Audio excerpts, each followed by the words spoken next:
What's up mga kasisa, mga kapatid, mga ka-sister. Meron tayo dito, saging na sabaw, hugasan natin. Okay. Hugasan na. Hugasan na natin siya ng running water. At meron tayo dito plastic. Tanggalin na natin ito. Ilalagan natin siya. Okay. Ilalagay natin siya sa plastic para hindi dumikit yung iwan natin itong dalawa.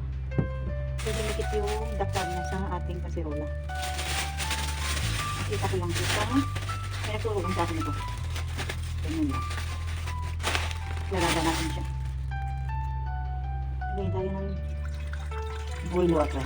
Parang malaki ito masyadong kasirola. Parang mabilis. Yan. Lagay na natin yung ating saging na sabaw sa loob ng plastic at kasirola na may tubig.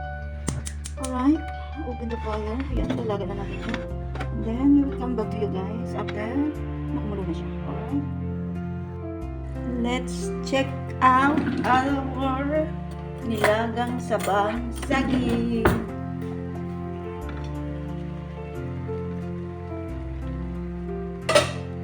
Ito na kaya.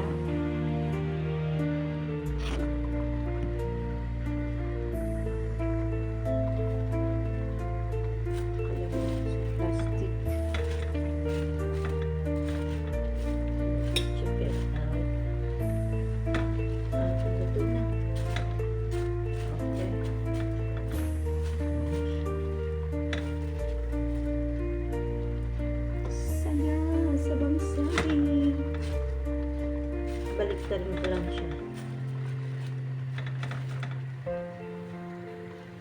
Binaliktad ko yung 5 pirasong saging na saba. Tapos, takpan natin ulit for 10 minutes.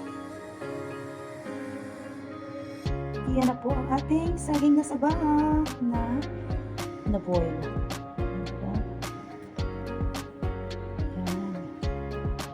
Aray, mainit.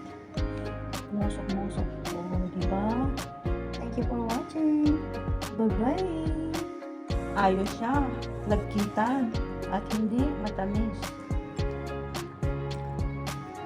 Maybe 70% to 70% ng pagkatamis niya.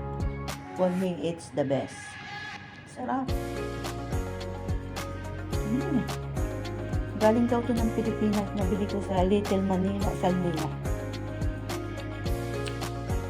8 pieces ata yan. For 1 ruba. 3D.